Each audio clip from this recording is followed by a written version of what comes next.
Vous écoutez le rendez-vous des célibataires avec Michel Brunelli et David Debrun. Découvrez les mystères de la sexualité pour être de meilleurs amants avec Agnès Jacquerie. Le rendez-vous des célibataires, on se retrouve chaque semaine en collaboration avec le premier site de rencontre belge rendez-vous.be. Denis Richir, il sera avec nous tout le mois de février. Agnès Jacquerie, sexologue. On va parler aujourd'hui de l'amour. L'amour existe-t-il ? Alors c'est une question vieille comme l'univers, et à laquelle on n'aura peut-être jamais de réponse. Je vais donc demander à Denis qu'il a rencontré l'amour, puisqu'il attend un petit baby. Mais oui. Bientôt. Quelle est la vraie question ? Est-ce que l'amour existe-t-il avec un grand A? Ah oui, avec l'amour romantique entre deux personnes. L'amour qui transcende, l'amour qui emporte tout sur son passage. Dans un l'amour, reality, le vrai, quoi. Dans un reality show, j'avais un jour entendu l'amour avec un grand L. Mais c'est vrai, hein. Comme Love, comme Love. Oui, mais enfin bon. Alors, Denis, pour toi, il existe, puisque tu as rencontré l'amour de ta vie. Tu seras papa dans quelques semaines à peine. Il existe. Oui, pour moi, il existe. Il n'existait pas, alors. C'est-à-dire qu'avant, tu l'espères. Non, mais ce qu'il y a... Mon bébé... Avant, non, c'est parce que tu te rends compte quand tu le rencontres que ce que tu as connu avant n'était qu'une préparation. C'est gentil pour les autres. Non, mais c'est vrai, d'un seul coup, tu dis... Ils l'ont largué, donc. C'est normal. Moi, j'étais comme une grosse merde. Non, voilà, tout est différent. Et donc, tout est plus simple, tout est plus beau, tout est clair, authentique et juste. Quel est le rapport entre le sexe et l'amour, Agnès Jacquerie, vous qui êtes sexologue, l'amour, le sexe, est-ce que nécessairement le grand amour va avec la grande sexualité ? Alors... bonne question. Oui, on peut être... On aime quelqu'un, mais on n'est pas spécialement amoureux de quelqu'un. Et on peut vivre toute sa vie en étant très heureux d'aimer quelqu'un, mais sans sexe. Sans sexe, quoi. Oui. Non, ça c'est pas possible. Et celui-là, pour vous, c'est aussi le grand amour, alors, celui-là ?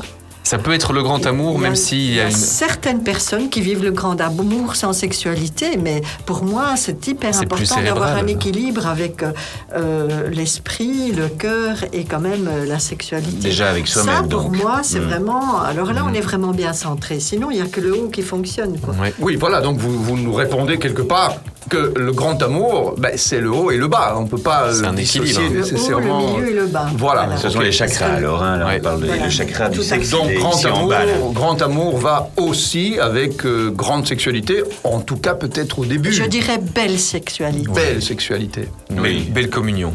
Respectueuse, où tout le monde a envie en même temps. Voilà. Communion des âmes, communion des corps. Voilà. Communion comme des âmes, ça je trouve ça important, quoi. Ça sonne un peu extraterrestre quand même, Bien dit. Oh, il est mignon depuis. Ne touche pas mon bébé. Touche pas mon bébé. Bon, est-ce que dans votre cabinet, Agnès, en consultation, on vient plutôt vous dire j'ai des problèmes d'amour ou j'ai des problèmes de sexe, parce que les gens, fondamentalement, ils souffrent de quoi plus ? D'avoir un problème sexuel ou d'avoir un problème peut-être de n'être pas capable d'aimer vraiment ? Pour moi, ça arrive que le problème soit à la fois au niveau de l'amour et à la fois au niveau de la sexualité. Mais pratiquement, on vient vous dire quoi ? Moi, c'est surtout au niveau de la sexualité. Voilà. Ça, c'est clair.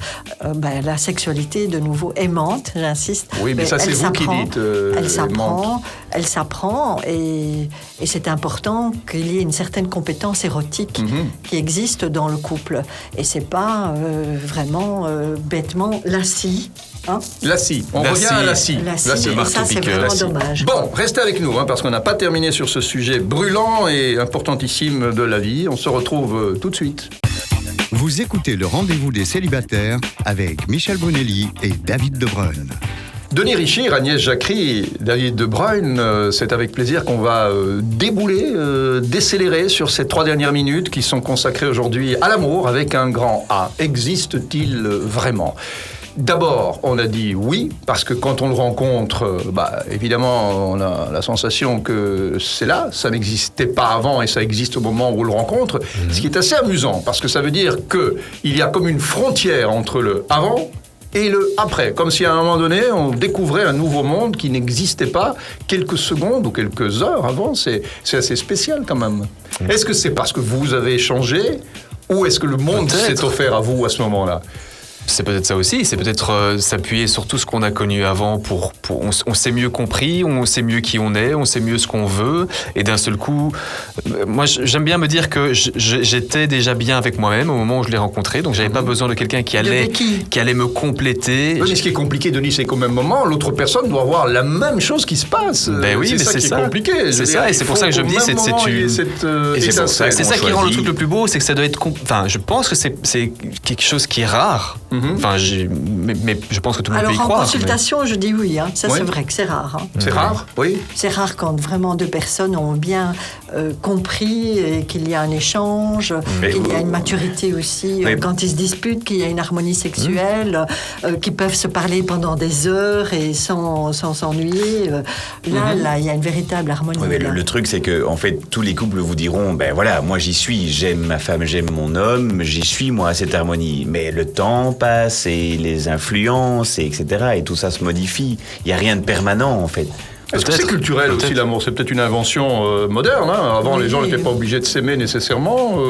Donc, mais moi, je trouve il y a eu des passions de tout temps, les grandes passions. Alors, est-ce que existé. l'amour et la passion sont la même chose? Voilà, aussi. Quel est votre avis? Moi, j'avais lu quelque chose par rapport à ça qui disait que c'est deux choses qui se nourrissaient de choses différentes. Que la passion, c'était l'inconnu, l'aventure, la découverte. Tandis que l'amour, c'est plutôt la sécurité, c'est plutôt la stabilité. Et que donc, l'un détruisait l'autre. Au plus, on quittait la passion pour aller vers l'amour, et bien, au moins, on avait la Agnès passion. Il y a une étude britannique aussi qui a dit que... J'aime bien les études, moi. C'est des gens qui ont quand même travaillé sur des sujets. Surtout si c'est britannique, c'est drôle. Oui.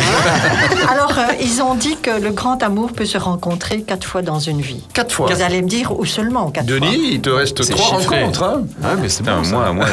c'est pas bien pour la compagne qui attend le petit baby. Mais bon, ça peut dire aussi, si vous changez de boulot 3 fois dans votre vie, vous pouvez toujours encore rester passionné, quoi. Ah oui. C'est généralement quand on change de boulot qu'on change de secrétaire aussi, donc... Ça peut arriver aussi. Ça peut arriver. Ça fait penser à une chanson, ça, non? J'aurais voulu être un artiste. Ça veut dire que le grand amour n'est pas unique. N'est pas unique. Le grand amour n'est pas unique, mais moi, ce que je trouve à retenir, c'est que le grand amour, c'est important qu'il vous fasse progresser l'un et l'autre. Oui.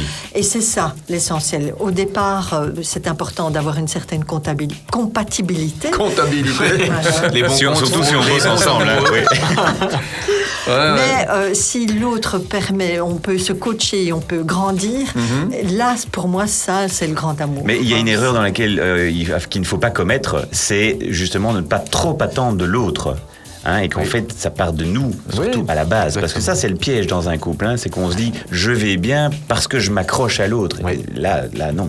Là, c'est des béquilles. Voilà. Vous m'avez ému. Je suis très ému. Il nous reste encore un week-end à vivre. Le dernier, le prochain, qui sera le dernier week-end du mois de février, qui compte 5 week-ends. C'est assez exceptionnel. Je ne sais pas combien d'amour on rencontre dans la vie, mais on ne rencontre pas beaucoup de mois de février avec 5 week-ends. À bientôt. 4 amours, 5 samedis. Pas mal. Si vous avez des questions pour notre sexologue Agnès Jacquerie, n'hésitez pas. Et allez sur rendez-vous.be, en bas de page, cliquez sur le rendez-vous des célibataires. Nous répondrons à toutes les questions.